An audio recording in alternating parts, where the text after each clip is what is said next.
Mhm. Et après il t'a pécho à vous. Trop pas, non mais t'es taré ou quoi? Moi jamais le premier soir. Non, on l'a fait au réveil. On est parti, hein.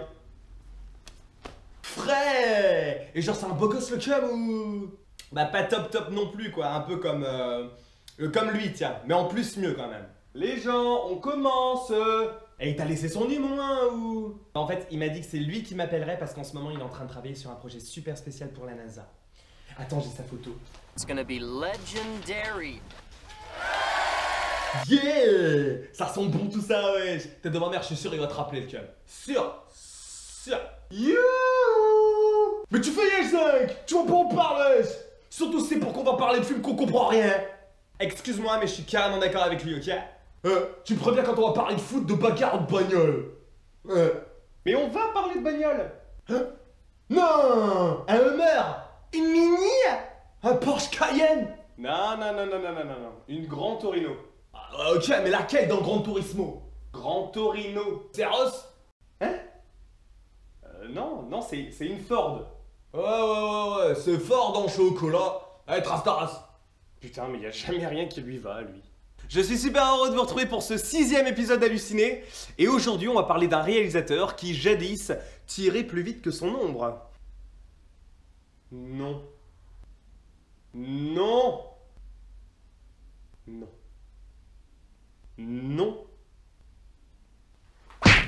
Aujourd'hui dans Halluciné, nous allons mettre en lumière l'une des reconversions les plus appréciées et les plus remarquées du cinéma hollywoodien. Alors tout le monde connaît l'inspecteur Harry. Mais pas inspecteur Harry, il fait de la magie. D'ailleurs Patrick Sébastien devrait l'inviter, wesh. Oh putain, je l'ai tellement vu venir en plus. Genre là j'ai dit une connerie. Bref, où tout le monde a vu au moins l'un des volets de la trilogie du dollar, lorsqu'il fut la coqueluche du grand Sergio Leone, notamment avec Le Bon, la Brute et le Truand.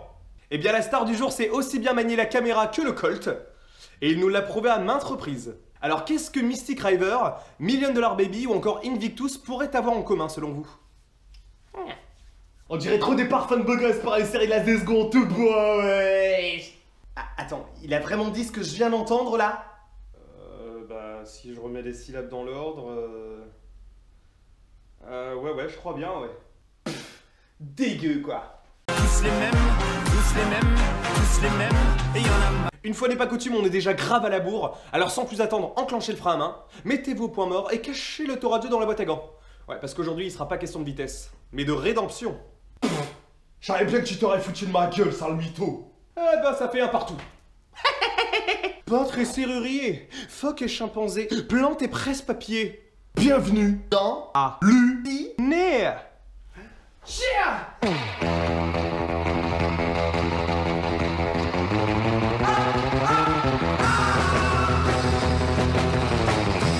Ok. Alors le film nous conte l'histoire de Kowalski, Walt de son prénom. Oui d'accord, Walt Disney, lol, allez on se marre, allez dégage.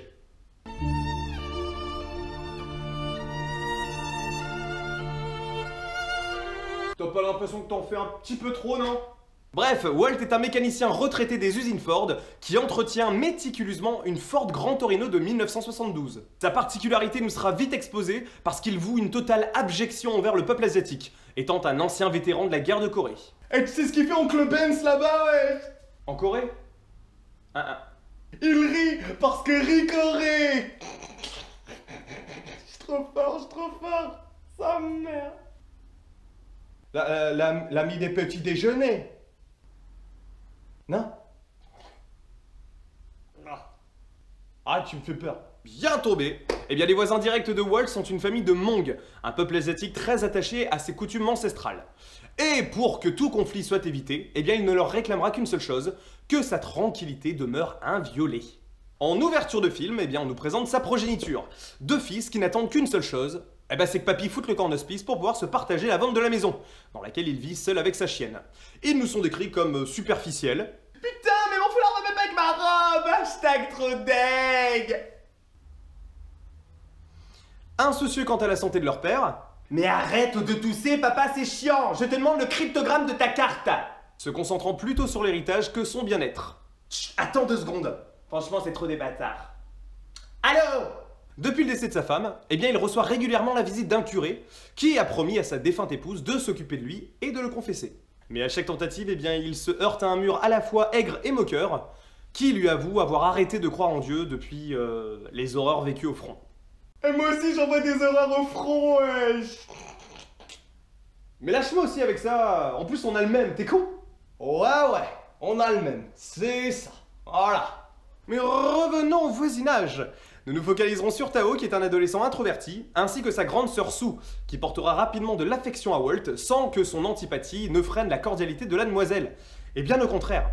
Et elle en jouera. Une nuit, sous la pression de son cousin et de ses compères, eh bien Tao est forcé de voler la grande Orénodure traitée, mais en vain, puisque ce dernier interviendra à temps et le fera fuir. Mais la bande ne flanche pas, et va jusqu'à agresser le jeune au domicile familial afin qu'il les rejoigne. Une algarade s'amorce, et Walt se voit contraint d'intervenir pour faire déguerpir le clan, en les menaçant de son propre fusil de guerre. Ah bah on fait un film de bonhomme, wesh. Allez, ça se fête. Non. Non. Après cet acte de bravoure, il se retrouvera assailli de cadeaux de par la famille et le voisinage. Il tentera vainement de leur faire savoir que c'est complètement inutile, mais c'est mal connaître leur abnégation, puisqu'ils ne faiblissent pas. Le jeune Tao en profite pour s'excuser au sujet de la tentative de vol, mais il se voit envoyé violemment sur les roses par le vieillard. Sur les rases? Putain, ça doit piquer alors, hein? Faut pas non plus prendre toutes mes phrases au pied de la lettre. Quoi? Non mais ça marche pas une lettre, hein, ça a pas de pied. Qu'est-ce que tu racontes? Mais tais-toi! Parle-lui mieux, toi. Mon héros! Ils sont là, Bonnie et Clyde. Lors d'un après-midi grisaillé, Walt tombe sur une altercation opposant Sue à une bande de délinquants belliqueux. Il la tirera de ce pétrin de la façon la plus improbable possible.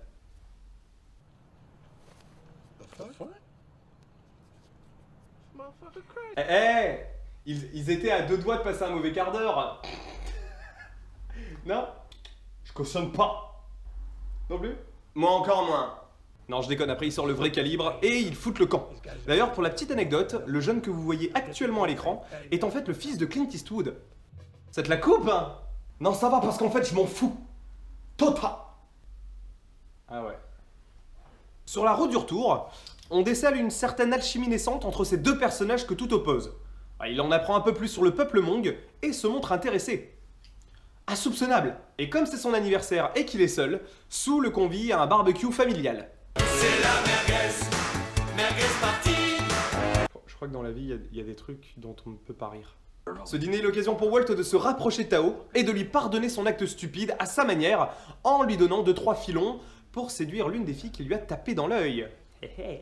Franchement, si je peux aider, Hey, machine! Je crois que je me sens pas bien. Je me sens pas bien. Franchement, je crois que j'ai cartonné. Au cours du dîner, il rencontre un vieux sage qui veut absolument lire en lui. Il se prête au jeu et il lui révèle que c'est un homme désespérément malheureux et que le passé et les actes le hantent depuis maintenant plusieurs années. Après une vilaine toux sanglante, il s'isole dans la salle de bain et se rend compte que finalement, il a beaucoup plus de choses en commun avec ses Shintok, pour le citer, qu'avec les membres de sa propre famille. Et la famille, de toute façon, c'est ce qu'il y a de plus important. Putain, il me rappelle ce con. Quoi? Non, je t'ai dit, je te parle pas tant que c'est pas ma mini. Putain, tu fais chier. Pour se faire pardonner et compenser son acte pour le moins idiot, eh bien Tao se propose auprès de Walt pour rembourser le préjudice moral de la tentative de vol en effectuant divers travaux au compte du retraité. La proposition est avant tout formellement rejetée jusqu'à ce que ce dernier y trouve un intérêt pour les gens du quartier. Il se rend compte rapidement de ses capacités évidentes dans le monde du bâtiment et réussit à lui dégoter un job. Mais t'es qui, toi? Il a même l'amitié de lui offrir ses premiers outils et lui met à disposition l'entièreté de son matériel. Un diagnostic médical tombe et la sentence est irréversible. Walt est atteint d'un cancer des poumons et il ne lui reste que très peu de temps à vivre. Il tente d'en avertir l'un de ses fils, mais rebrousse chemin, sans aucune raison apparente. Et le film suit son cours. En rentrant du travail, Tao est agressé par la fameuse bande et l'un d'eux lui écrase sa cigarette sur la joue. Eh, franchement, fais pas le kéké, hein. Ça pourrait t'arriver vu comment tu te la joues. Je me sens sale. Même s'il tente de dissimuler sa blessure, eh bien ça n'échappe pas à Walt qui s'empresse d'aller régler son compte à l'une des fripouilles. Apparemment, Fripouille a été retiré du dico en 72. Enfin, un effort zinc. Et tu vas te taire, mon Dieu! À cela, et il fallait s'y attendre, eh bien le gang surenchérit en fusillant la maison de Tao et de Sue. Pour enfoncer définitivement le clou et marquer une véritable rupture dans le film, ainsi qu'un point de non-retour, eh bien ils kidnapperont Sue pour la ruée de coups et la violer avant de la renvoyer chez elle comme un vulgaire sac poubelle. Perso, pas de vanne. Moi non plus. Hors de lui, Tao enjoint à Walt de rétorquer à ses côtés, mais ce dernier le tempère en lui précisant qu'ils n'auront le droit qu'à une seule cartouche, et qu'il ne faudra surtout pas la gâcher. C'est le cas de le dire. Il ajoute à cela qu'ils se doivent de concevoir un plan infaillible, ce qui permettra à la famille d'être définitivement tranquille. Leur rendez-vous est fixé quelques heures plus tard, pour pouvoir passer à l'attaque. Attaque. Je suis chaud patate. Vas-y, on voit la suite, wesh. Il va se calmer le kangourou. Oh, Skippy. La préparation de Walt s'opère. Il va faire un tour chez le coiffeur, achète son tout premier smoking sur mesure, et va faire un tour à Confesse pour avouer certains péchés qui le turlupinent depuis des années. Ça monte, je sens que ça va faire mal. Calme-toi. Accélère, wesh. De retour à la maison, Tao est déjà sur place, prêt à tinter la cloche de la vengeance. Mais contre toute attente, il se voit enfermé au sous-sol par Walt qui lui avoue ne jamais avoir digéré les atrocités qu'il a subies et fait subir en Corée, que tout ceci n'est pas un jeu et que tuer un homme est l'une des pires choses à porter. Bon, s'endort là. Mais 2 secondes! Je suis en train de t'expliquer les raisons qui le poussent à entreprendre. Avant de prendre la route, il avertit la sœur de Tao afin qu'elle aille le libérer et se met en chemin. Alors il arrive devant le repère de la bande, se met une cigarette au bord des lèvres, leur demande du feu et glisse sa main dans la poche intérieure gauche de sa veste. Et là... Non, je veux pas voir ça, c'est nul. Accroche-toi ma cocotte! Et là... Vas-y. Et là... Ah oui, j'oubliais. Putain.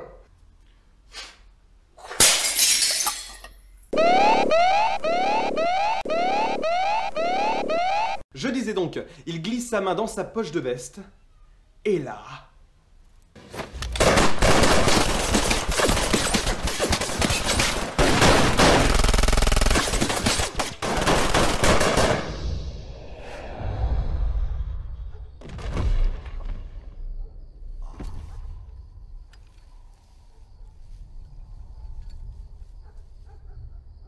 Il est en fait venu sans aucune arme, afin de tous les inculper pour meurtre de sang-froid, sans pouvoir invoquer la légitime défense.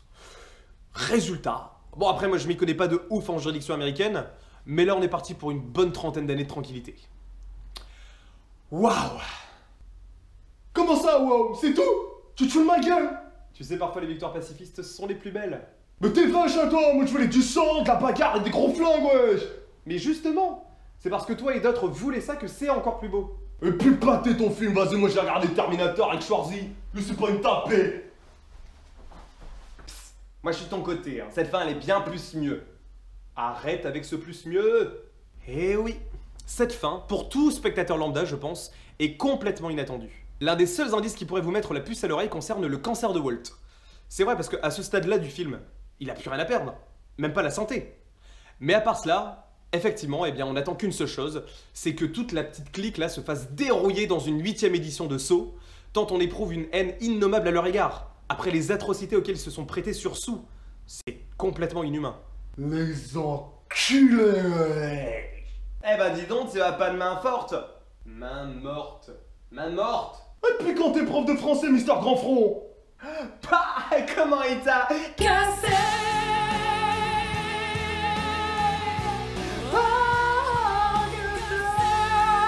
Ah ça je connais. C'est pas t'en tires rien. Nolwenn le roi Merlin. Avec les magasins Leroy Merlin. Ou un truc comme ça. Putain, ça part grave en couille aujourd'hui. Après ça, le testament de Walt est exposé au grand jour et face à sa famille. Alors il lègue sa maison et ses biens à l'église et transmet sa grande Torino à Tao aux grandes dames de sa petite fille superficielle. Ainsi, le film se clôture sur une virée en Grand Torino conduite par Tao et accompagnée de Daisy, la chienne de Walt. Oh, trop choupinou! Tu vois, petit toutou, si papa m'achetait ma mini, on pourrait faire la même chose! Bref, c'était Grand Torino et c'était... La merde! Arrête. C'était une véritable leçon de pacifisme et de tolérance, et au-delà de ça, une démonstration de vie. Je pense que beaucoup d'entre vous ont déjà eu l'occasion de voir ce film, puisqu'il a réuni pas moins de 3 400 000 spectateurs en salle, sans compter l'énorme bouche à oreille survenue après la vente de DVD et de Blu-ray. En plus de cela, vous avez été près de 40 000 à lui donner la moyenne de 4,5 sur 5. En faisant l'une des œuvres les plus appréciées de tous les temps en France. Quand on connaît le style que compose sa filmographie, on n'est en rien de s'imaginer le projet qu'il nous concoctait à l'époque. D'ailleurs, certains prétendaient même qu'un énième épisode de l'Inspecteur Harry allait voir le jour. lorsque le film était en préparation. Mais que nenni! Clint Eastwood fait ainsi le pied-nez à une critique lassée et moqueuse, déjà prête à bâcher le film avant même sa sortie. Alors bien sûr, les mauvaises langues ne verront en ce chef-d'œuvre qu'un film nombriliste, dans lequel Eastwood se donne le rôle principal de son propre film, en y interprétant un rédempteur attendu comme le Messie. Et alors? C'est si grave que ça qu'un bon réal tourne dans son propre film?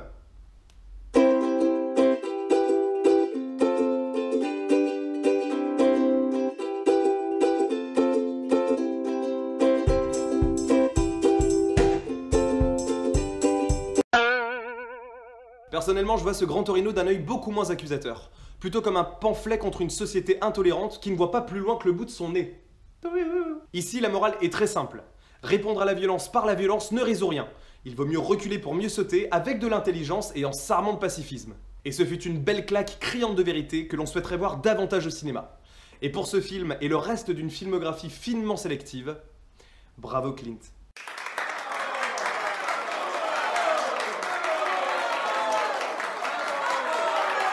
Voilà, c'était ma chronique sur Gran Torino. J'espère que vous avez passé un bon moment en ma compagnie. Sur ce, moi je vous laisse, je vais aller regarder Starship Troopers 2. Tête de ma mère, ça je suis sûr, ça aurait été un film de bonhomme, ouais.